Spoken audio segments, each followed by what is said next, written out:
Bank खाता खोलना सुनने में कितना सीधा सादा लगता है ना। हम में से ज्यादातर लोगों के लिए ये बस कुछ फॉर्म भरने और दस्तखत करने जितना आसान है। लेकिन कभी ये सोचा है कि ये प्रक्रिया उन लोगों के लिए कैसी होती है जो पढ़ लिख नहीं सकते या जो देख नहीं सकते, या फिर उन बच्चों के लिए जो पहली बार बचत की दुनिया में कदम रख रहे हैं। आज हम इसी दुनिया की गहराई में उतर रहे हैं। हमारे पास बैंकिंग के नियमों से जुड़े कुछ दस्तावेज हैं जो बताते हैं कि अलग-अलग तरह के ग्राहकों के लिए खाता खोलने के नियम क्या हैं। और हमारा मकसद सिर्फ इन नियमों को जानना नहीं, बल्कि इनके पीछे की वो जो सोच है उसको समझना है। क्यों कुछ नियम इतने सख्त हैं और कुछ इतने लचीले। तो चलिए बैंकिंग की इस दुनिया की परतों को खोलते हैं। तो चलिए शुरू करते हैं सबसे बुनियादी सवाल से। हाँ, बिल्कुल। एक आम इंसान, मतलब जो वयस्क है, जब बैंक जाता है तो बैंक को खाता खोलने के लिए असल में क्या चाहिए होता है? देखिए, सबसे पहले तो ये समझना ज़रूरी है कि बैंक खाता खोलना ये सिर्फ पैसे जमा करने की जगह नहीं है। ये बैंक और ग्राहक के बीच एक कानूनी अनुबंध है, एक कॉन्ट्रैक्ट। एक कॉन्ट्रैक्ट बैंक के साथ। हाँ, बिल्कुल। और भारतीय अनुबंध अधिनियम 1872 के हिसाब से कोई भी कॉन्ट्रैक्ट करने के लिए 3 मुख्य शर्तें हैं। पहला, व्यक्ति बालिग यानी मेजर हो। दूसरा, उसका दिमागी संतुलन ठीक हो, मतलब वो अपने फैसलों को समझने की हालत में हो। और तीसरा, वो कानून ने उसे किसी भी तरह का कॉन्ट्रैक्ट करने से रोका ना हो, जैसे कि अगर कोई दिवालिया घोषित हो गया हो। अच्छा, तो ये सिर्फ उम्र की बात नहीं है, दिमागी सेहत और कानूनी स्थिति भी उतनी ही जरूरी है। और इन सब के ऊपर वो एक चीज है जो आजकल हर जगह सुनाई देती है, केवाईसी, यानी अपने ग्राहक को जानो। ये प्रक्रिया इतनी अहम क्यों हो गई है? केवाईसी इसी कानूनी ढांचे का आप कह सकते हैं कि एक बहुत ज़रूरी हिस्सा बन गया है। इसका मकसद ये पक्का करना है कि बैंक जिस व्यक्ति के साथ अनुबंध कर रहा है वो वही है जो वो कह रहा है। ये सिर्फ पहचान की पुष्टि नहीं है, बल्कि ये मनी लॉन्ड्रिंग और धोखाधड़ी जैसी गैर कानूनी गतिविधियों को रोकने का एक बहुत बड़ा जरिया है। ये बैंक की और पूरे वित्तीय सिस्टम की सुरक्षा के लिए है। समझ गई। अब व्यक्तिगत खातों से आगे बढ़ते हैं। संयुक्त खाते यानी जॉइंट अकाउंट्स। मुझे हमेशा लगता था कि ये ज्यादातर पति पत्नी के लिए होते हैं, पर दस्तावेज कुछ और ही कहानी बताते हैं। लोग जॉइंट अकाउंट क्यों खुलवाते हैं? हाँ, ये एक आम धारणा है, पर इसके कई व्यवहारिक कारण हो सकते हैं। कभी कभी व्यापारिक साझेदार पैसों पर साझा नियंत्रण रखने के लिए ऐसा करते हैं। कई बार परिवार के सदस्य एक दूसरे की सुविधा के लिए करते हैं, जैसे एक बुजुर्ग माता पिता अपने बच्चे के साथ खाता खुलवाते हैं ताकि जरूरत पड़ने पर बच्चा पैसे निकाल सके। और सबसे आम वजह है उत्तराधिकार को आसान बनाना। उत्तराधिकार? वो कैसे? जॉइंट अकाउंट में अक्सर आइदर और या सर्वाइवर या फॉर्मर और सर्वाइवर जैसे निर्देश होते हैं। इसका मतलब है कि अगर एक खाताधारक की मृत्यु हो जाती है तो दूसरा बिना किसी लंबी कानूनी प्रक्रिया के खाते को चलाना जारी रख सकता है। अच्छा। या पैसे निकाल सकता है। इससे चीजें बहुत आसान हो जाती हैं। इसीलिए बैंक के लिए ये जानना जरूरी है कि खाताधारकों का रिश्ता क्या है और उनका मकसद क्या है, ताकि वो सही तरह का खाता और सही निर्देश सुझा सकें। ठीक है, तो ये सब तो उन लोगों के लिए जो आसानी से दस्तखत कर सकते हैं, फॉर्म पढ़ सकते हैं। लेकिन बैंकिंग का असली इम्तिहान तो तब होता है जब उसे उन लोगों तक पहुंचना होता है जो ऐसा नहीं कर सकते। चलिए, निरक्षर व्यक्तियों की बात करते हैं। उनके लिए नियम बहुत ज्यादा, मतलब सुरक्षात्मक लगते हैं। बिल्कुल, और ये जानबूझकर किया गया है। जी। यहाँ प्राथमिकता ग्राहक की सुरक्षा है, भले ही इसके लिए सुविधा से थोड़ा समझौता करना पड़े। सबसे पहली और बड़ी चीज है पहचान। उनसे दस्तखत की जगह बाएं हाथ के अंगूठे का निशान लिया जाता है। एक मिनट, सिर्फ अंगूठे का निशान? क्या उससे कोई कॉपी नहीं कर सकता? आज की दुनिया में ये कितना सुरक्षित है? आपका सवाल बहुत वाजिब है, और इसी वजह से प्रक्रिया सिर्फ निशान लेने पर खत्म नहीं होती। दस्तावेज बताते हैं कि उस निशान को 2 लोगों द्वारा प्रमाणित या अटेस्ट करना जरूरी है। 2 लोगों द्वारा? हाँ, पहला बैंक का एक अधिकृत अधिकारी और दूसरा कोई ऐसा व्यक्ति जिसका पहले से उस बैंक में खाता हो और जो उस निरक्षर व्यक्ति को निजी तौर पर जानता हो। वाह, ये तो एक तरह का, क्या कहते हैं, इंसानी 2 फैक्टर ऑथेंटिकेशन है। आप ऐसा कह सकते हैं। ये धोखाधड़ी को रोकता है। ये तो बहुत दिलचस्प है। मतलब तकनीक की जगह भरोसे का इस्तेमाल किया जा रहा है। और दस्तावेजों में ये भी लिखा है कि उन्हें चेकबुक जारी नहीं की जाती है। ये तो आज के जमाने में बहुत बड़ी पाबंदी लगती है। फिर वो बड़े भुगतान कैसे करेंगे? ये एक और सुरक्षा उपाय है। चेकबुक न होने का मतलब है कि उनके खाते से कोई बड़ा धोखा नहीं हो सकता। पैसे निकालने के लिए उन्हें हर बार अपनी पासबुक लेकर खुद बैंक आना पड़ता है? हर बार? जी, हर बार। वहाँ बैंक का अधिकारी उनसे मौखिक रूप से पूछता है कि कितने पैसे निकालने हैं और उस लेन-देन को पासबुक में तुरंत दर्ज किया जाता है। ये थोड़ा असुविधाजनक जरूर है, लेकिन ये सुनिश्चित करता है कि पैसा सही हाथ में जा रहा है। और इसी वजह से उन्हें चालू खाता यानी करंट अकाउंट खोलने की भी इजाजत नहीं होती, क्योंकि वो पूरी तरह से चेक पर आधारित व्यापारिक लेनदेन के लिए होता है। तो ये साफ है कि जो पढ़ लिख नहीं सकते उनके लिए पहचान और प्रमाणीकरण पर जोर है। लेकिन उन लोगों का क्या जो पढ़ लिख तो सकते हैं पर देख नहीं सकते? दृष्टिबाधित व्यक्तियों के लिए बैंकिंग के अनुभव में क्या चुनौतियां हैं और नियम उनकी मदद कैसे करते हैं? ये एक और संवेदनशील मामला है।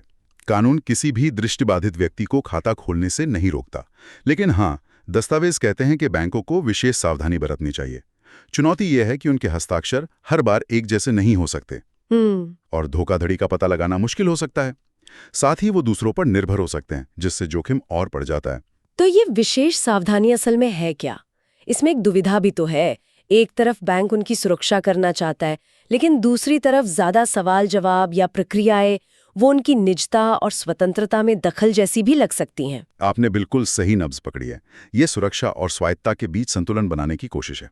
नियम कहते हैं कि हर लेनदेन के बाद उनकी पासबुक को तुरंत अपडेट किया जाना चाहिए, और सबसे जरूरी बात, पासबुक में लिखी जानकारी को उन्हें पढ़कर सुनाया जाना चाहिए। अच्छा। लेकिन ऐसी जगह जहां कोई और न सुन रहा हो, ताकि उनकी गोपनीयता बनी रहे। और अगर हस्ताक्षर में बहुत ज्यादा फर्क दिखता है तो अतिरिक्त सुरक्षा के तौर पर उनके अंगूठे का निशान भी लिया जा सकता है। तो ये एक लचीला सिस्टम है जिसे हर ग्राहक की स्थिति के हिसाब से इस्तेमाल करने की जरूरत होती है। चलिए, अब उस समूह की बात करते हैं जो भविष्य के ग्राहक हैं, यानी बच्चे और नाबालिग। स्रोत कहते हैं कि नाबालिग कानूनी रूप से कोई अनुबंध नहीं कर सकते। तो फिर बैंक उन्हें खाता खोलने की अनुमति कैसे दे सकता है? ये तो सीधा सीधा कानून का उल्लंघन लगता है। ये उल्लंघन नहीं, बल्कि उसका एक बहुत ही दिलचस्प तोड़ है।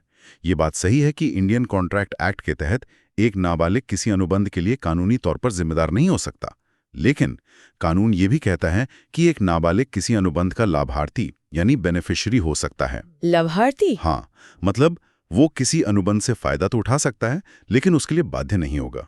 वाह, ये तो कानून का एक बहुत ही चतुर इस्तेमाल है। मतलब अगर आप एक नाबालिग को सीधे अनुबंध में नहीं बांध सकते, हाँ, तो आप उसे एक लाभार्थी बना दे।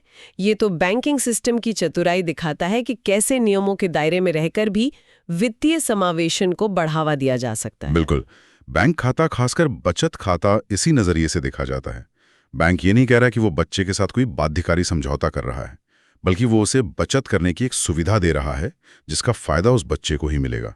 इसका घोषित उद्देश्य ही यही है कि बच्चों में कम उम्र से बचत की आदत डाली जाए, और ये सुविधा आमतौर पर 10 साल से ज्यादा उम्र के उन बच्चों को दी जाती है जो थोड़ा बहुत पढ़ लिख सकते हैं और अपने हस्ताक्षर कर सकते हैं। ठीक है, तो उन्हें खाता मिल गया। हाँ। लेकिन जाहिर है कुछ पाबंदियां भी होंगी। ऐसा तो नहीं हो सकता कि उन्हें सारी छूट मिल जाए। हाँ बिल्कुल। सबसे बड़ा और जरूरी नियम यह है कि नाबालिग का खाता कभी भी ओवरड्रॉन नहीं हो सकता। ओवरड्रॉन मतलब वो खाते में जमा पैसों से 1 रुपया भी ज्यादा नहीं निकाल सकता। कोई ओवरड्राफ्ट नहीं, कोई लोन नहीं। बैंक ये सुनिश्चित करता है कि नाबालिग सिर्फ अपने ही पैसों का इस्तेमाल करे। ये नियम समझ में आता है, लेकिन क्या ये बच्चों को वित्तीय जिम्मेदारी सिखाने से रोकता भी है? मेरा मतलब है, अगर वे कभी गलती कर ही नहीं सकते तो वे सीखेंगे कैसे?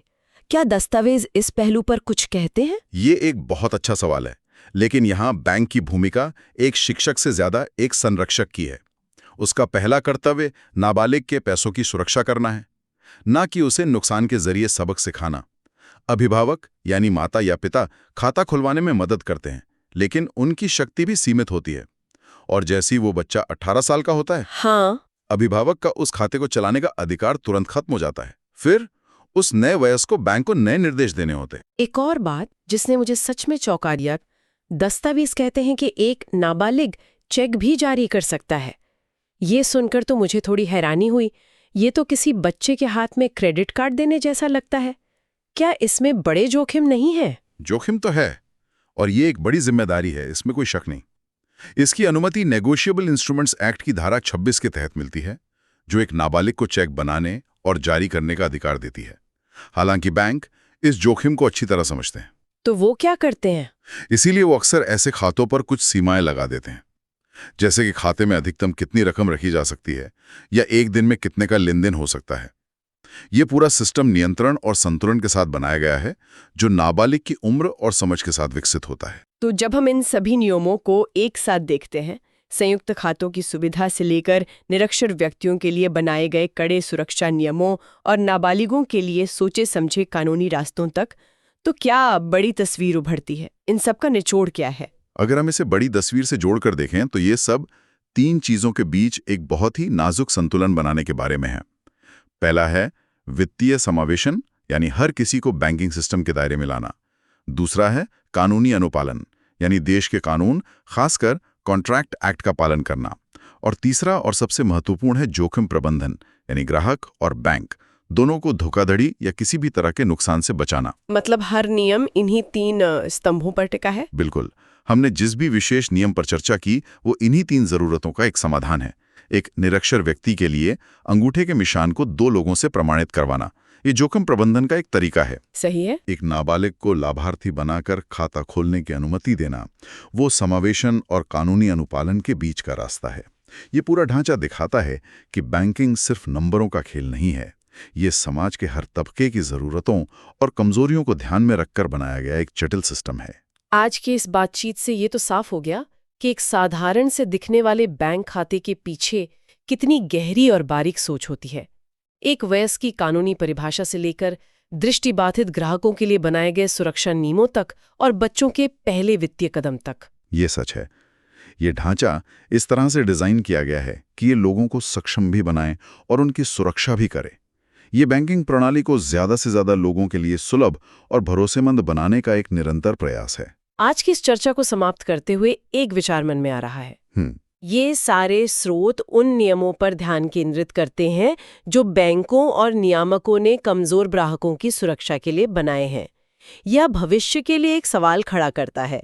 जैसे जैसे बायोमेट्रिक पहचान, जैसे कि फिंगरप्रिंट और रेटिना स्कैन और वॉइस कमांड जैसी तकनीकें आम होती जा रही हैं, भविष्य में निरक्षर या दृष्टिबाधित ग्राहकों के लिए इन नियमों को कैसे विकसित करने की जरूरत होगी? क्या तकनीक इन पुराने सुरक्षा उपायों को मतलब अप्रासंगिक बना देगी या ये नए तरह के जोखिम पैदा करेंगी जिनके लिए पूरी तरह से नए नियमों की जरूरत होगी? आज हमारा मिशन ये समझना है कि एक बिजनेस का जो लीगल स्ट्रक्चर होता है, मतलब उसकी कानूनी बनावट, वो उसके डीएनए की तरह होती है। डीएनए की तरह? कैसे? ये डीएनए ही तय करता है कि बिजनेस कितना जोखिम उठा सकता है, उसके मालिक कितने सुरक्षित हैं और बैंक उसके साथ कैसा रिश्ता रखेगा। अच्छा, तो हम एक तरह से एक उद्यमी के सफर को देखेंगे। कैसे वो एक पुश्तैनी काम से शुरू करके फिर दोस्तों के साथ पार्टनरशिप करता है और शायद फिर एक बड़ी कंपनी बनाता है। बिल्कुल। और हर पड़ाव पर बैंक के साथ उसका रिश्ता कैसे बदलता है, चलिए इसी की तह तक चलते हैं। तो ये सफर शुरू कहाँ से होता है? ये सफर शुरू होता है भारत की सबसे अनोखी बिजनेस बनावट से, जो परिवार और परंपरा की नींव पर खड़ी है। ठीक है, तो चलिए इस सफर की शुरुआत करते हैं। हिंदू अविभाजित परिवार यानी HUF, ये नाम ही अपने आप में काफी भारी भरकम लगता है। तो मुझे हमेशा लगता था कि ये एक बहुत ही पारंपरिक, शायद कुछ हद तक पुरानी पुरुष प्रधान व्यवस्था है। क्या इसमें समय के साथ कोई बदलाव नहीं आया है? जैसे क्या आज भी परिवार की बेटियां इसका हिस्सा नहीं बन सकती? आपने बिल्कुल सही नस पकड़े है। HUF की जड़ें बहुत गहरी और पारंपरिक हैं। इसमें बिजनेस विरासत में मिलता है। जब परिवार के मुखिया की मृत्यु होती है तो उनकी संपत्ति और बिजनेस उनके कानूनी वारिसों को मिलता है, जिन्हें कोपार्टनर कहते हैं। और बिजनेस का मैनेजमेंट परिवार के सबसे बड़े पुरुष सदस्य के हाथ में होता है, जिसे कर्ता कहा जाता है। कर्ता के पास बिजनेस चलाने के लगभग सारे अधिकार होते हैं। तो मेरा अंदाजा सही था, ये पुरुष प्रधान ही है। पहले ऐसा ही था, लेकिन यहाँ कहानी में एक बहुत बड़ा और दिलचस्प मोड़ आता है। अच्छा।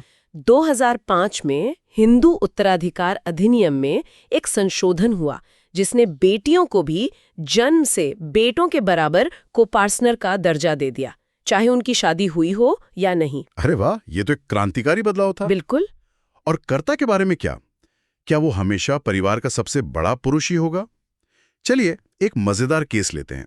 मान लीजिए शर्मा जी स्नैक्स कॉर्नर एक HUF बिजनेस है। ठीक है। घर की सबसे पढ़ी लिखी बेटी जो एक MBA है क्या वो कर्ता बन सकती है, भले ही उसके बड़े भाई भी बिजनेस में हो? मतलब 20 साल पहले तो ये सोचना भी नामुमकिन था। आपका ये सवाल सीधा मुद्दे की जड़ में जाता है।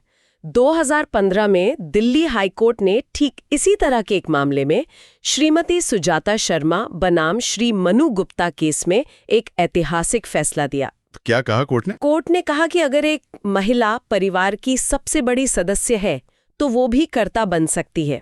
तो हाँ, आज शर्मा जी स्नैक्स कॉर्नर की MBA बेटी भी कर्ता बनकर बिजनेस को नई ऊंचाइयों पर ले जा सकती है। ये तो वाकई एक बड़ा सामाजिक बदलाव है। लेकिन बैंक के नजरिए से देखें तो HUF में सबसे खास बात क्या है? बैंक के लिए और परिवार के सदस्यों के लिए भी सबसे बड़ा फायदा है लिमिटेड लायबिलिटी, सीमित देनदारी। हाँ, इसका मतलब ये है कि को पार्टनर्स की जिम्मेदारी सिर्फ HUF की प्रॉपर्टी में उनके हिस्से तक ही सीमित है। अच्छा। अगर बिजनेस में कोई बड़ा नुकसान हो भी जाए तो लेनदार उनकी पर्सनल प्रॉपर्टी जैसे उनके अपने घर या गाड़ी को हाथ नहीं लगा सकते। मतलब बिजनेस और परिवार के सदस्यों की निजी संपत्ति के बीच एक दीवार होती है। बिल्कुल, एक तरह का सुरक्षा कवच है। तो ये सुरक्षा कवच तो बहुत अच्छा है, लेकिन बैंक इस बात को कैसे पक्का करता है कि कर्ता कौन है? क्योंकि आपने कहा इसकी कोई औपचारिक प्रक्रिया नहीं होती। यहीं पर बैंक को थोड़ी सावधानी बरतनी पड़ती है। वो परिवार के सभी बालिग सदस्यों से एक डिक्लेरेशन लेटर, मतलब एक घोषणा पत्र लेते हैं, जिसमें सब मिलकर बताते हैं कि कर्ता कौन है। हाँ, कि उन्होंने किसे अपना कर्ता चुना है। और अगर बिजनेस के लिए कोई लोन लिया जा रहा है तो बैंक सुरक्षा के लिए कर्ता के साथ साथ सभी बालिग सदस्यों के भी दस्तखत करवाता है ताकि बाद में कोई विवाद ना हो। समझ गया। तो HUF एक मजबूत विरासत पर आधारित मॉडल है जी। लेकिन अगर किसी को विरासत में बिजनेस न मिला हो और वो अकेले ही कुछ शुरू करना चाहे तो जाहिर है उसका रास्ता अलग होगा। बिल्कुल। और यहीं से हमारा उद्यमी अपने सफर के दूसरे पड़ाव पर पहुंचता है, एकल स्वामित्व यानी सोल प्रोप्राइटरशिप। ये तो सबसे सीधा तरीका लगता है। हाँ, ये बिजनेस शुरू करने का सबसे सीधा और आसान तरीका है। कानून की नजर में मालिक और उसका बिजनेस दो अलग अलग चीजें नहीं हैं, वे एक ही हैं। देखी हैं। इसका मतलब क्या हुआ? मतलब अगर मैं गुप्ता जी बुक स्टोर नाम से एक दुकान खोलता हूं तो बैंक के लिए गुप्ता जी और गुप्ता जी बुक स्टोर में कोई फर्क नहीं है। एकदम सही। इसीलिए इस तरह की फर्म के नाम पर आप सेविंग्स अकाउंट नहीं खोल सकते, सिर्फ करंट अकाउंट ही खुलेगा। और शायद कोई रजिस्ट्रेशन भी नहीं चाहिए होता। हाँ, इसे शुरू करने के लिए किसी रजिस्ट्रेशन या लंबे चौड़े कागज की जरूरत नहीं होती। एक घोषणा पत्र दिया और काम शुरू। सुनने में तो बहुत आसान लगता है, कोई भी अपना काम शुरू कर सकता है। ये सादगी एक तरह का धोखा है। धोखा? हाँ, शुरू करना जितना आसान है, इसमें जोखिम उतना ही ज्यादा है, क्योंकि यहाँ असीमित देनदारी यानी अनलिमिटेड लायबिलिटी का नियम लागू होता है। अच्छा। इसका सीधा मतलब है कि आपके बिजनेस और आपकी जिंदगी के बीच कोई दीवार नहीं है। अगर बिजनेस डूबा तो आपकी पर्सनल प्रॉपर्टी भी। हाँ, तो आपके बच्चों की पढ़ाई का पैसा और आपके घर की EMI भी खतरे में पड़ सकती है। लेनदार आपकी निजी संपत्ति से भी अपना कर्ज वसूल सकते हैं। बाप रे, ये तो बहुत बहुत बड़ा जोखिम है। तो एकल स्वामित्व में सारा जोखिम एक ही व्यक्ति के सिर पर होता है। बिल्कुल। जाहिर है इस जोखिम को कम करने का सबसे अच्छा तरीका है उसे किसी के साथ बांट लेना, और शायद यहीं से साझेदारी यानी पार्टनरशिप का जन्म हुआ होगा। आपने कहानी को बिल्कुल सही दिशा दी है। जब जोखिम और काम दोनों बढ़ जाते हैं तो एक साथी की जरूरत पड़ती है। और यहीं से शुरू होता है साझेदारी फर्म का सफर। हाँ, जो भारतीय साझेदारी अधिनियम 1932 के तहत काम करता है। इसका मूल सिद्धांत है मिलकर काम करना और मुनाफा बांटना। और इसमें पार्टनर्स की लायबिलिटी का क्या होता है? क्या वो भी अनलिमिटेड होती है? हाँ, पारंपरिक साझेदारी में भी सभी पार्टनर्स की लायबिलिटी अनलिमिटेड और जॉइंट होती है। लेकिन यहाँ एक और दिलचस्प सिद्धांत काम करता है जिसे आपसी एजेंसी कहते हैं। Mutual agency. हाँ, इसका मतलब है एक सबके लिए और सब एक के लिए। एक पार्टनर के किए गए काम के लिए पूरी फर्म और बाकी सारे पार्टनर जिम्मेदार होते हैं, भले ही वो एक स्लीपिंग पार्टनर हो। हाँ, भले ही वो रोजमर्रा के काम में शामिल नहीं होता। ये तो बहुत बड़ी जिम्मेदारी है। मतलब अगर मेरे पार्टनर ने फर्म के नाम पर कोई गड़बड़ कर दी तो मैं भी फंस जाऊंगा। हाँ, अगर वो काम फर्म के बिजनेस के दायरे में किया गया है। स्रोत में केस का जिक्र है होशियार सिंह बनाम उदयराम। अच्छा, क्या था इस केस में? इसमें दो पार्टनर्स ने किसी तीसरे व्यक्ति के लिए एक प्रॉमिसरी नोट साइन किया था। कोर्ट ने कहा कि इसके लिए बाकी पार्टनर जिम्मेदार नहीं हैं। क्यों? क्योंकि ये फर्म के बिजनेस के लिए नहीं, बल्कि उनका एक आपसी पर्सनल लेन देन था। कानून हमेशा ये देखता है कि एक्शन बिजनेस के लिए था या पर्सनल। और पार्टनरशिप में एक और बड़ी दिक्कत मैंने सुनी है, अगर पार्टनर्स में झगड़ा हो जाए तो तब बैंक खाते का क्या होता है? ये पार्टनरशिप की सबसे बड़ी कमजोरी है। अगर एक भी पार्टनर बैंक को लिखकर दे दे कि विवाद चल रहा है, तो बैंक तुरंत खाते का ऑपरेशन रोक देता है। तुरंत? हाँ, उसके बाद कोई भी लेन देन सिर्फ सभी पार्टनर्स के जॉइंट सिग्नेचर से ही हो सकता है। मतलब एक नाराज पार्टनर पूरे बिजनेस को ठप कर सकता है। और सिर्फ इतना ही नहीं, मैंने सुना है किसी पार्टनर की मौत होने पर फर्म भी बंद हो जाती है। बिल्कुल, फर्म अपने आप भंग हो जाती है और बैंक को खाता बंद करना पड़ता है। ये बिजनेस के लिए बहुत अस्थिर स्थिति है। तो ये तो बहुत नाजुक रिश्ता है। अब मान लीजिए हमारी पार्टनरशिप अच्छी चल रही है और हम एक नए पार्टनर को शामिल करना चाहते हैं। ठीक है। लेकिन हमारे बिजनेस पर पहले से कुछ लोन है, तो क्या नया पार्टनर आते ही पुराने कर्ज के लिए जिम्मेदार हो जाएगा? ये बहुत अच्छा सवाल है। यहीं पर क्लेटन का नियम यानी क्लेटन्स रूल सामने आता है। ये सुनने में तो बड़ा भारी भरकम लगता है ना? है तो। आसान भाषा में इसका क्या मतलब हुआ? हाँ, बताइए। इसे ऐसे समझिए कि 3 दोस्त एक साथ किराए के घर में रहते थे और उन पर 10,000 रुपए का बिजली का बिल बकाया था। ठीक है। एक दोस्त चला गया और एक नया दोस्त आ गया। क्लेटन्स रूल ये सुनिश्चित करने जैसा है कि पुराने बिल का हिसाब पुराने 3 दोस्तों के बीच ही हो और नए दोस्त पर उसका बोझ ना आए। हाँ, नए दोस्त के आने के दिन से एक नया मीटर चालू हो जाता है। बैंक भी यही करता है, वो पुराने कर्ज वाले खाते को फ्रीज कर देता है ताकि पुराने पार्टनर्स की देनदारी वहीं तय हो जाए और नए पार्टनर के साथ एक साफ सुथरा नया खाता खोला जाता है। बिल्कुल। ये तो बहुत साफ सुथरा तरीका है। लेकिन पारंपरिक पार्टनरशिप की जो कमजोरियां आपने बताई, अनलिमिटेड लायबिलिटी, एक पार्टनर की मौत पर फर्म का बंद हो जाना, क्या इसका कोई आधुनिक समाधान नहीं है? बिल्कुल है। और यही हमारा उद्यमी अपने सफर के चौथे पड़ाव पर पहुंचता है, सीमित देयता भागीदारी यानी लिमिटेड लायबिलिटी पार्टनरशिप या LLP। LLP ये 2008 में आया एक नया कॉन्सेप्ट है जो पार्टनरशिप की फ्लेक्सिबिलिटी और कंपनी के फायदों को मिलाता है। इसमें ऐसा क्या खास है जो इसे पारंपरिक पार्टनरशिप से बेहतर बनाता है? 2 सबसे बड़ी बातें। पहली, जैसा कि नाम से ही जाहिर है, इसमें पार्टनर्स की लायबिलिटी लिमिटेड यानी सीमित होती है। उनकी पर्सनल प्रॉपर्टी बिजनेस के जोखिम से सुरक्षित रहती है। अच्छा, ये तो बहुत बड़ा फायदा है। और दूसरी, LLP एक अलग कानूनी इकाई है, एक सेपरेट लीगल एंटिटी। एक कॉर्पोरेट इंसान की तरह? हाँ, बिल्कुल। इसका मतलब है कि किसी पार्टनर के आने, जाने या मौत होने से फर्म के अस्तित्व पर कोई फर्क नहीं पड़ता, बिजनेस चलता रहता है। एक मिनट रुकिए, ये सुनने में तो बहुत अच्छा लगता है। तो फिर कोई पारंपरिक पार्टनरशिप क्यों करेगा? LLP में कोई कमी भी तो होगी। हाँ, इसकी एक कीमत है। LLP को कंपनी की तरह ही रजिस्ट्रार ऑफ कंपनीज के पास रजिस्टर करवाना पड़ता है। ओह। और उसे हर साल अपने अकाउंट्स और रिटर्न्स फाइल करने पड़ते हैं। इसमें कागजी कार्रवाई और कंप्लायंस ज्यादा है। तो पारंपरिक पार्टनरशिप शुरू करना आसान है, लेकिन LLP चलाना ज्यादा सुरक्षित है। एकदम। तो जैसे जैसे बिजनेस बड़ा होता है, सुरक्षा और नियम कानून ज्यादा जरूरी हो जाते हैं। और जब बिजनेस बहुत बड़ा हो जाए और उसे बाजार से पैसा उठाने की जरूरत पड़े, तब तस्वीर में आती हैं लिमिटेड कंपनियां। एकदम। ये हमारे उद्यमी के सफर का सबसे बड़ा और सबसे औपचारिक पड़ाव है। कंपनियां मुख्य रूप से 3 तरह की होती हैं: पब्लिक लिमिटेड, प्राइवेट लिमिटेड और एक नया कॉन्सेप्ट 1 पर्सन कंपनी। हाँ, 1 पर्सन कंपनी। पब्लिक और प्राइवेट का अंतर तो मुझे थोड़ा बहुत पता है। पब्लिक लिमिटेड में कम से कम 7 सदस्य होते हैं और वो आम जनता को शेयर बेचकर पैसा जुटा सकती है, जैसे रिलायंस या टाटा। सही। प्राइवेट लिमिटेड में कम से कम 2 और ज्यादा से ज्यादा 200 सदस्य हो सकते हैं और ये अपने शेयर आसानी से ट्रांसफर नहीं कर सकती। बिल्कुल सही। लेकिन आपने एक तीसरे प्रकार का भी जिक्र किया, 1 पर्सन कंपनी या OPC। हाँ, ये 2013 के बाद आया कॉन्सेप्ट है। ये दरअसल एकल स्वामित्व का कॉर्पोरेट अवतार है। इसमें मालिक एक ही होता है, लेकिन उसे कंपनी की तरह सीमित देनदारी का सुरक्षक कवच मिल जाता है। तो ये छोटे उद्यमों के लिए गेम चेंजर रहा है, जिन्हें पार्टनर नहीं चाहिए पर अपनी निजी संपत्ति को सुरक्षित रखना है। बिल्कुल। ये तो बहुत ही बढ़िया समाधान है। लेकिन यहां मेरे दिमाग में एक बुनियादी सवाल आता है। कंपनी तो सिर्फ कागज पर एक कानूनी इकाई है, वो कोई जीता जागता इंसान तो है नहीं। हाँ। तो फिर वो बैंक खाता कैसे चलाती है, वो दस्तखत कैसे करती है? शानदार सवाल। कंपनी खुद दस्तखत नहीं कर सकती, इसलिए वो अपने डायरेक्टर्स या अधिकारियों को ऐसा करने के लिए अधिकृत करती है। और यहीं पर वो सारे भारी भरकम दस्तावेज आते होंगे। हाँ, यहीं पर कंपनी के 3 सबसे जरूरी दस्तावेज काम आते हैं: memorandum of association, articles of association और बोर्ड का प्रस्ताव। ये क्या होते हैं आसान भाषा में? आप मेमोरेंडम को कंपनी का जन्म प्रमाण पत्र और संविधान समझ सकते हैं, जो बताता है कि कंपनी क्यों बनी है। हाँ, और क्या-क्या काम कर सकती है। आर्टिकल्स उसकी नियम पुस्तिका है, जो बताती है कि कंपनी अपने अंदरूनी काम कैसे करेगी।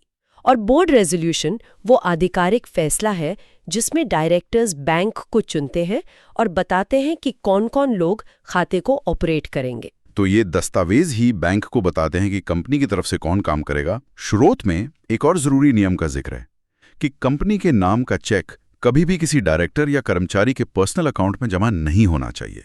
ऐसा क्यों? क्योंकि ये फ्रॉड या पैसे के गलत इस्तेमाल का एक बहुत बड़ा रेड फ्लैग है।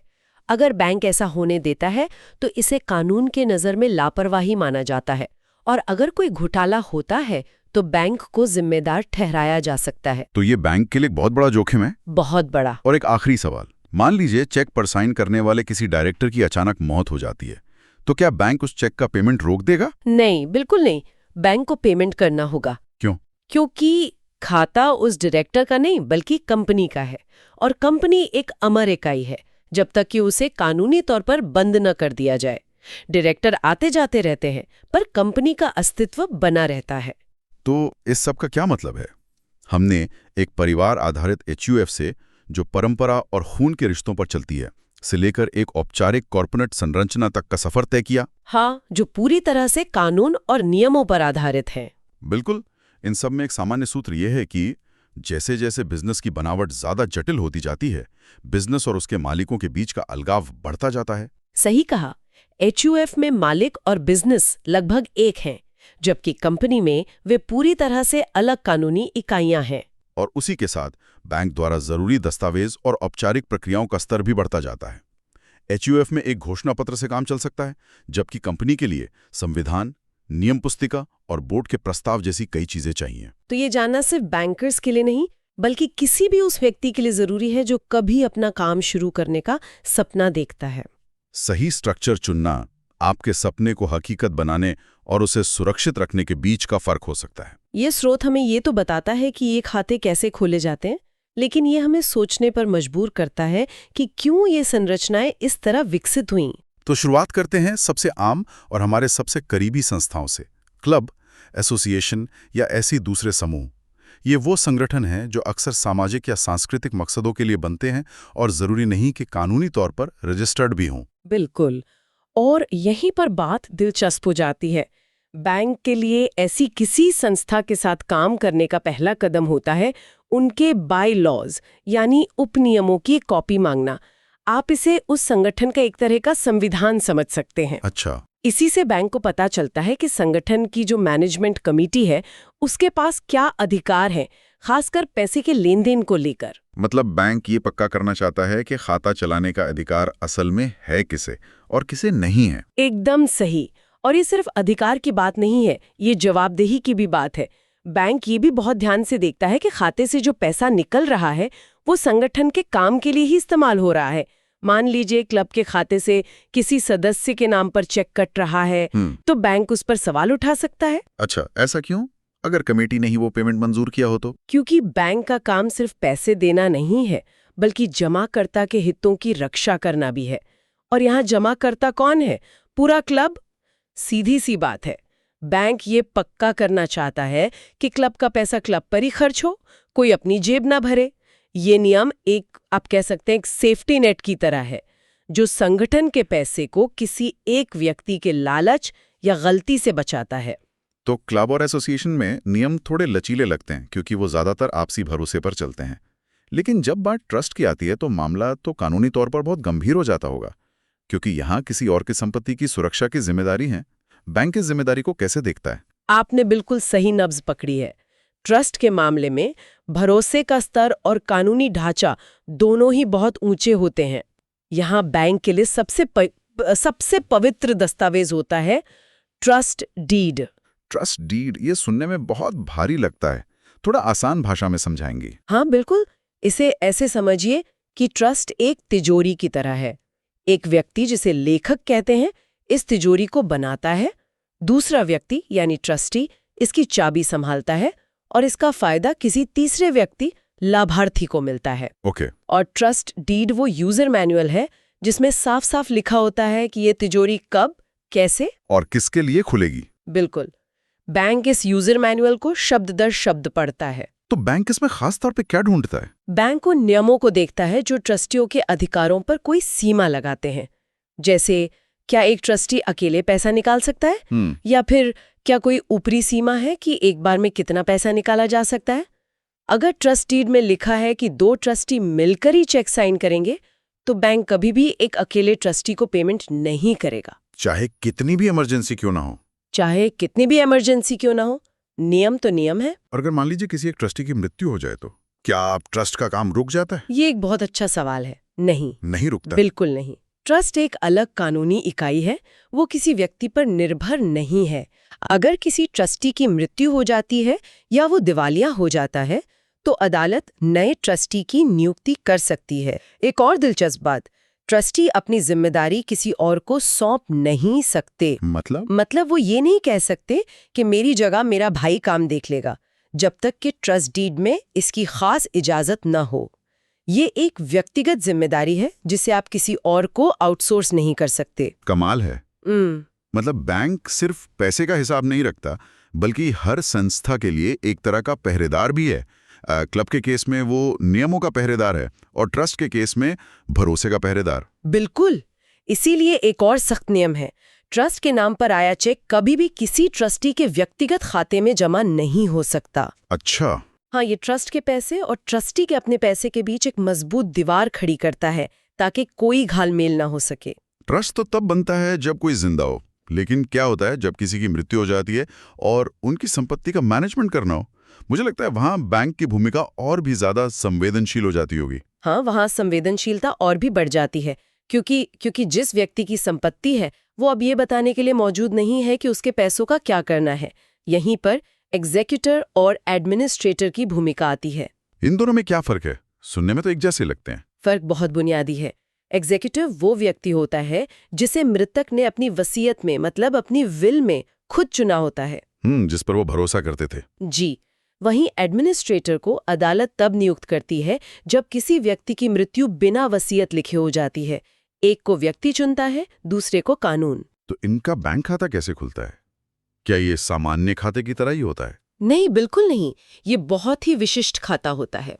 खाता खोलने के लिए बैंक अदालत से जारी किया गया प्रोबेट या लेटर ऑफ एडमिनिस्ट्रेशन देखता है। प्रोबेट वसीयत को प्रमाणित करता है और लेटर ऑफ एडमिनिस्ट्रेशन प्रशासक को अधिकार देता है। ओके। खाते का नाम भी बहुत खास होता है, जैसे Ramesh Kumar executor, estate of स्वर्गीय सुरेश कुमार। इतना लंबा नाम क्यों? ये नाम अपने आप में एक चेतावनी है, एक तरह का डिस्क्लेमर। ये साफ करता है कि इस खाते का पैसा रमेश कुमार का व्यक्तिगत पैसा नहीं है। अच्छा। वो सिर्फ स्वर्गीय सुरेश कुमार की संपत्ति के मैनेजर या केयरटेकर है। इस खाते में सिर्फ उस संपत्ति से जुड़ा पैसा ही आ जा सकता है। रमेश कुमार अपनी सैलरी इसमें जमा नहीं कर सकते। ये पारदर्शिता के लिए बहुत जरूरी है। बिल्कुल। समझ गया। तो अब तक हमने छोटे समूह और व्यक्तिगत जिम्मेदारियों की बात की। अब थोड़ा बड़ा सोचते हैं, सहकारी समितियों के बारे में। कोऑपरेटिव सोसाइटीज, ये तो हमारे देश में हर जगह हैं।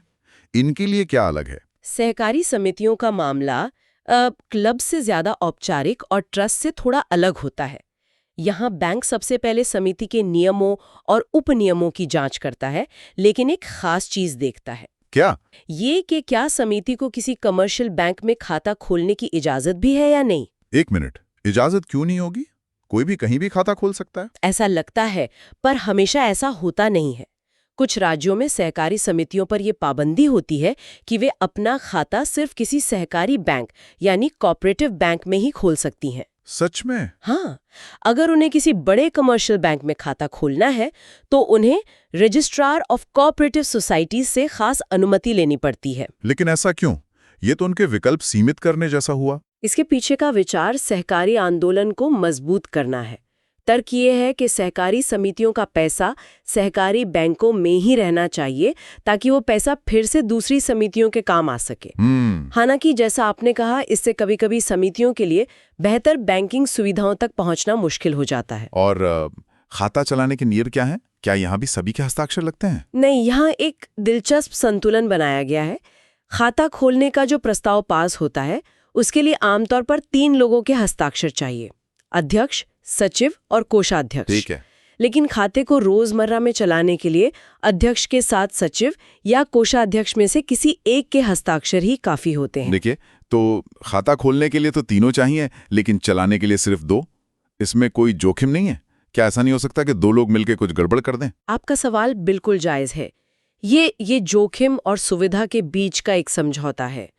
सोचिए, अगर हर छोटे-मोटे भुगतान के लिए तीनों प्रमुख लोगों के हस्ताक्षर लगेंगे तो समिति का काम बहुत धीमा हो जाएगा। ये भी है। तो ये मानकर चला जाता है कि अध्यक्ष, जो कि प्रमुख व्यक्ति है, वो हमेशा लूप में रहेगा और दूसरा कोई एक अधिकारी मिलकर काम को सुचारू रूप से चलाएगा। ये पूरी तरह से भरोसे और प्रक्रिया का एक मिला-जुला मॉडल है। ये तो बहुत दिलचस्प है। अब हम अपनी इस यात्रा के आखिरी और शायद सबसे जटिल पड़ाव पर आते हैं, सरकारी खाते। यहाँ तो जनता का पैसा दांव पर होता है। मुझे यकीन है कि यहाँ के नियम लोहे की तरह सख्त होंगे। लोहे की तरह सख्त, ये बिल्कुल सही शब्द है। यहाँ पर मामला बहुत पक्का और कायदे कानून वाला होता है। केंद्र और राज्य सरकारों के सारे लेन देन उनके अपने ट्रेजरी नियमों और फाइनेंशियल हैंडबुक के हिसाब से चलते हैं।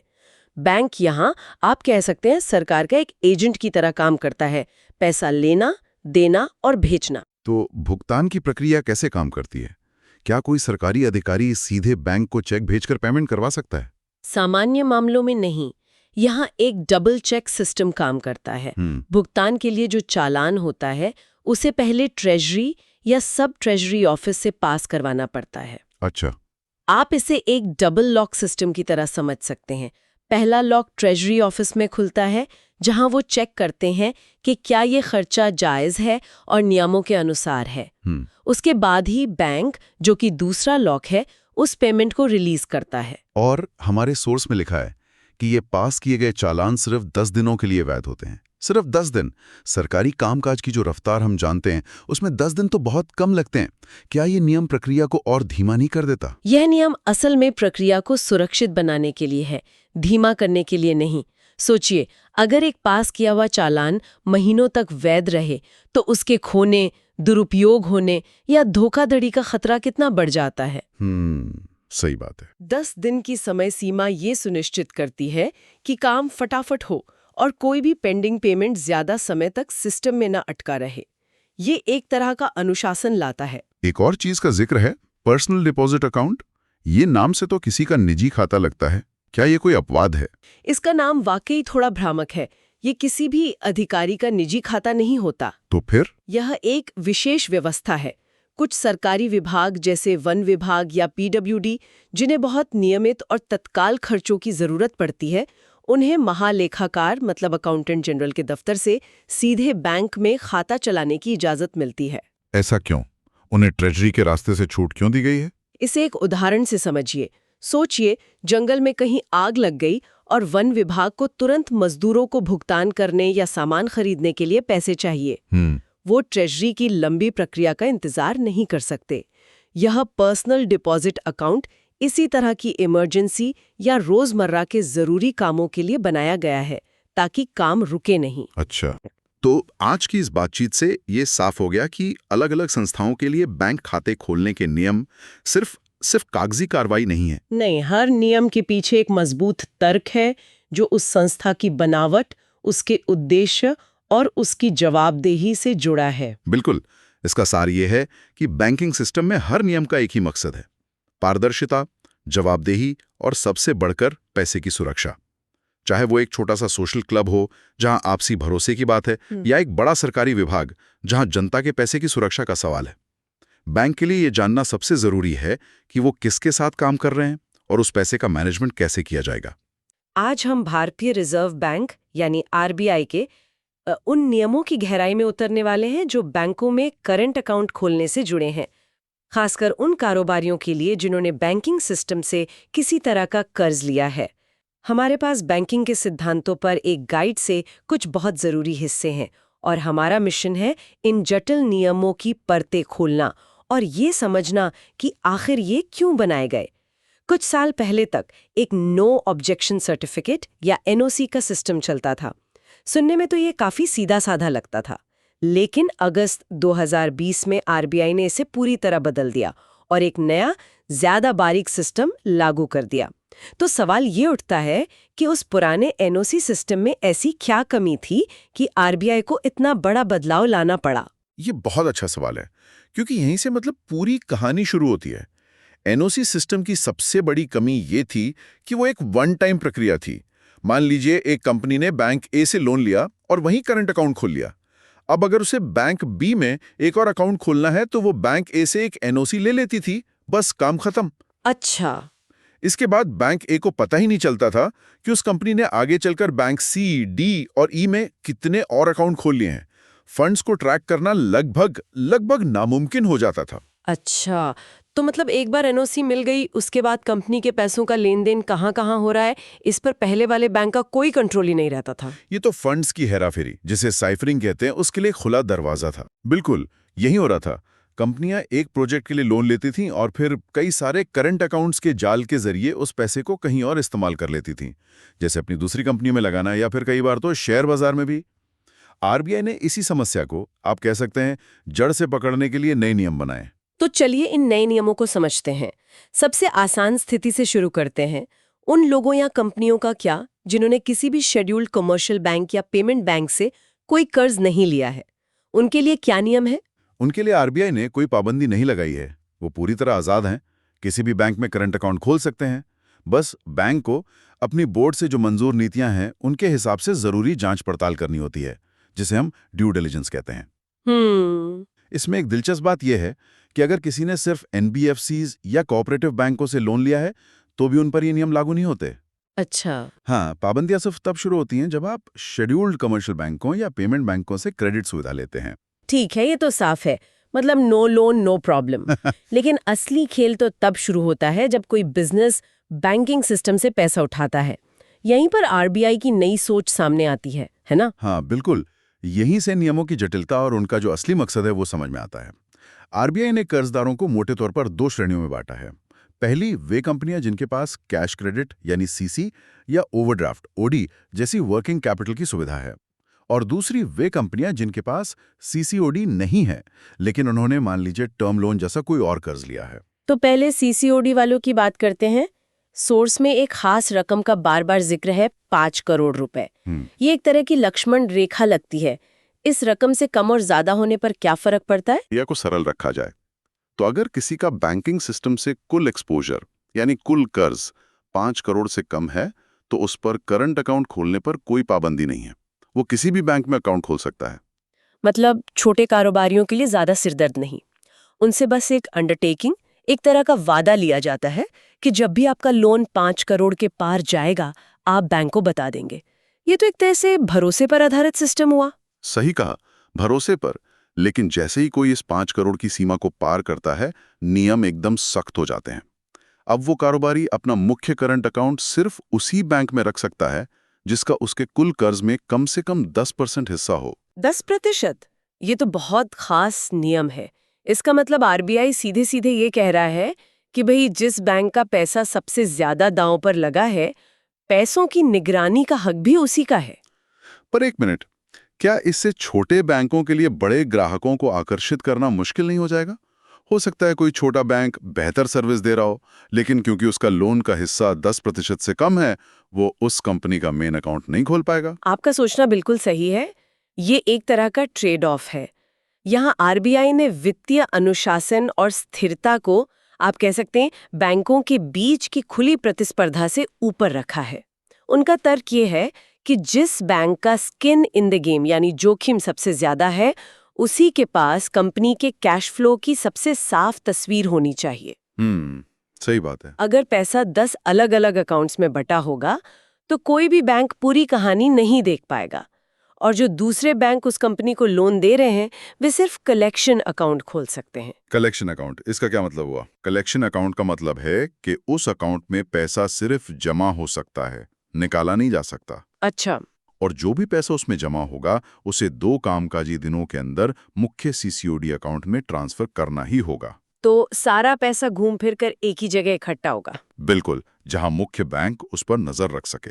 और सबसे बड़ी बात, जो बैंक उस कंपनी को लोन दे ही नहीं रहा, वो तो कोई करंट अकाउंट खोल ही नहीं सकता। समझ गई। तो ये सीसीओडी वालों के लिए है जिनका रोज का लेन देन होता है, लेकिन हर कोई तो ओवरड्राफ्ट नहीं लेता। बहुत सी कंपनियां, खासकर बड़ी इंफ्रास्ट्रक्चर या मैन्युफैक्चरिंग कंपनियां, वो तो बड़े प्रोजेक्ट्स के लिए सिर्फ टर्म लोन लेती हैं। क्या उनके लिए भी नियम इतने ही सख्त है या आरबीआई ने वहां कुछ अलग सोचा है? उनके लिए आरबीआई ने एक अलग, कह सकते हैं 3 टियर्ड सिस्टम बनाया है। यहां 2 सीमाएं हैं, 5 करोड़ और 50 करोड़। अगर टर्म लोन 5 करोड़ से कम है तो नियम वही सरल वाला है, कोई भी बैंक अकाउंट खोल सकता है, बस एक अंडरटेकिंग देनी होगी। और अगर 5 करोड़ से ज्यादा लेकिन 50 करोड़ से कम हो तो? तब नियम बदल जाता है। इस मामले में सिर्फ वही बैंक करंट अकाउंट खोल सकते हैं जो उस कंपनी को लोन दे रहे हैं।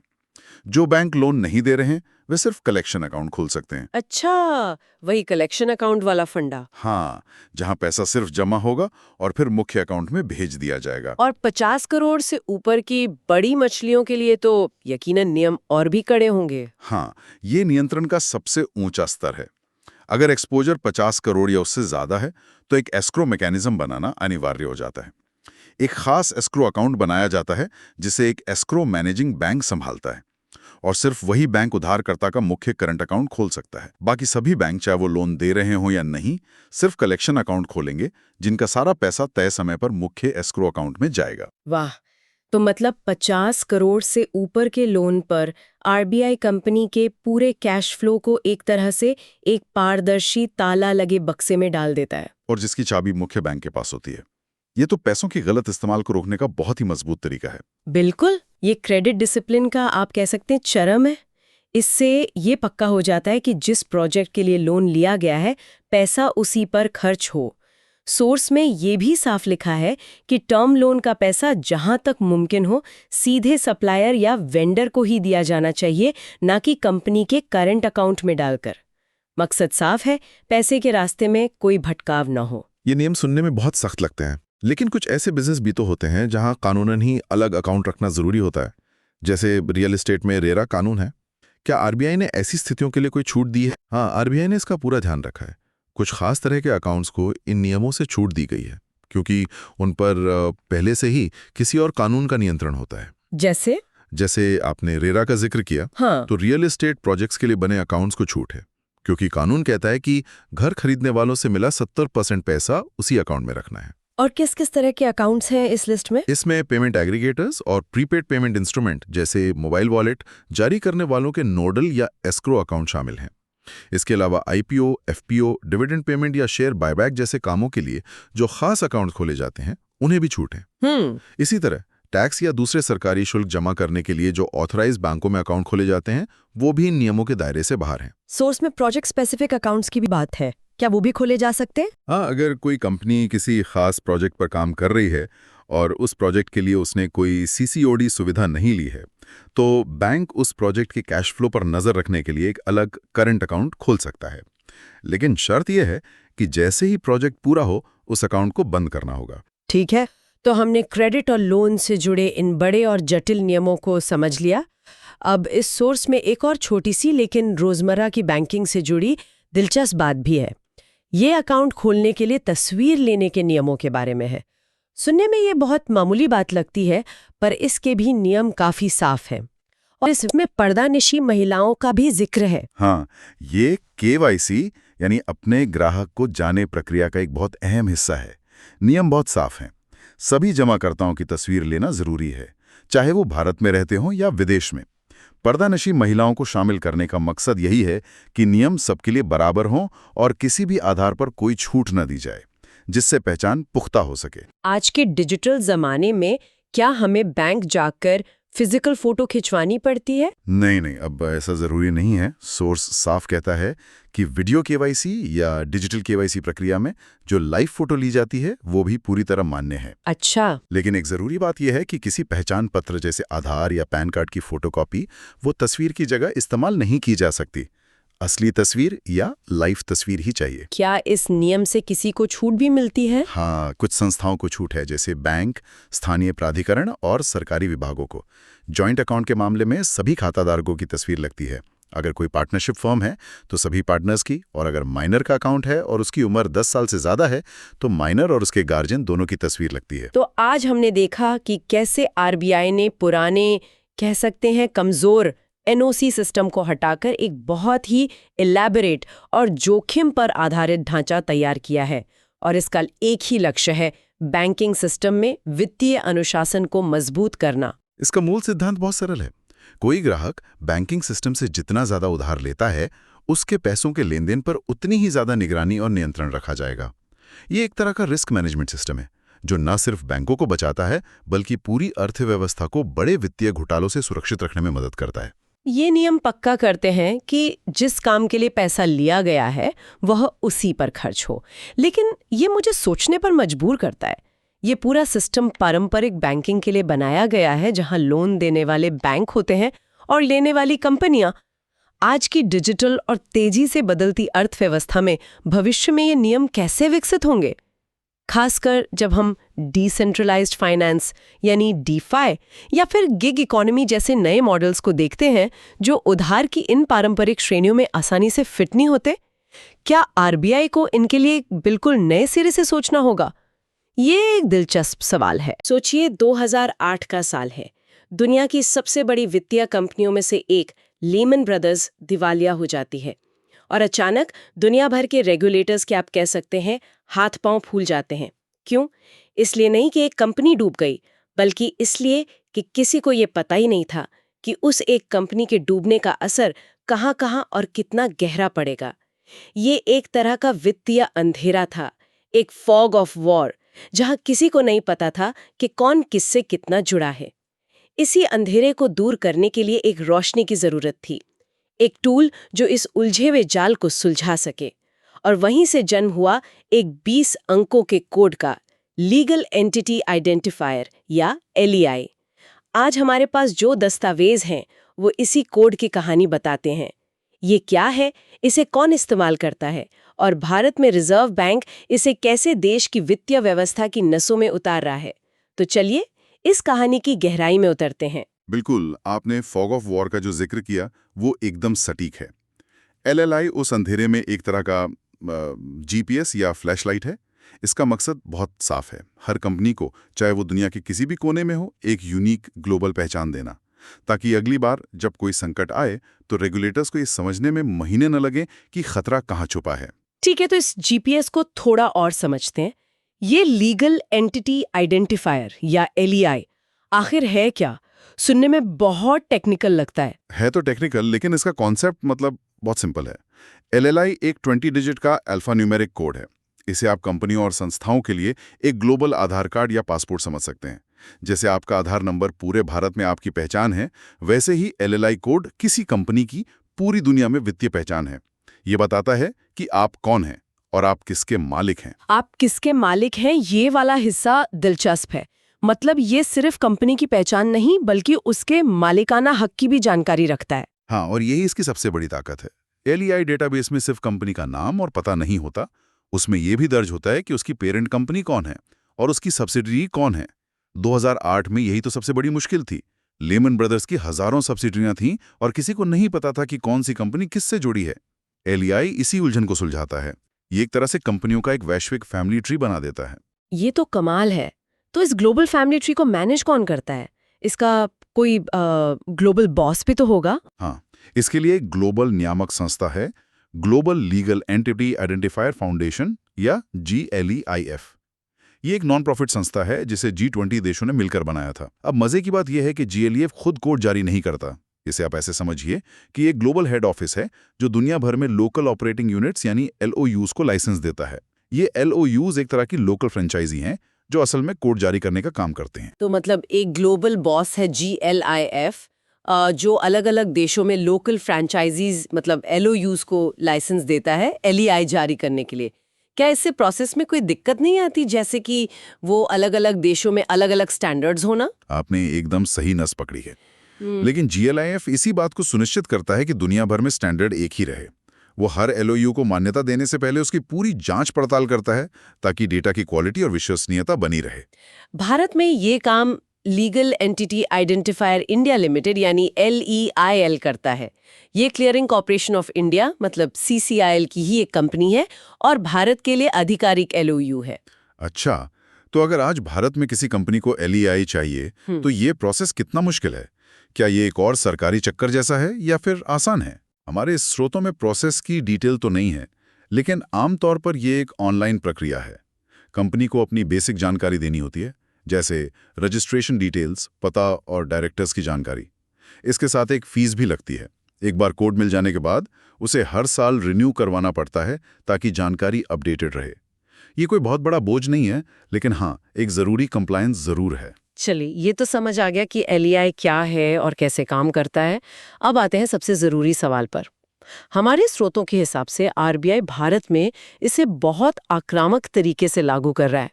ऐसा लगता है कि RBI ने 3 बड़े दरवाजों पर LEI का ताला लगा दिया है। पहला दरवाजा है बड़े कर्ज का, दूसरा है देश के अंदर और बाहर पैसे के बड़े मूवमेंट का, और तीसरा है वित्तीय बाजारों में खेलने वाले बड़े खिलाड़ियों का।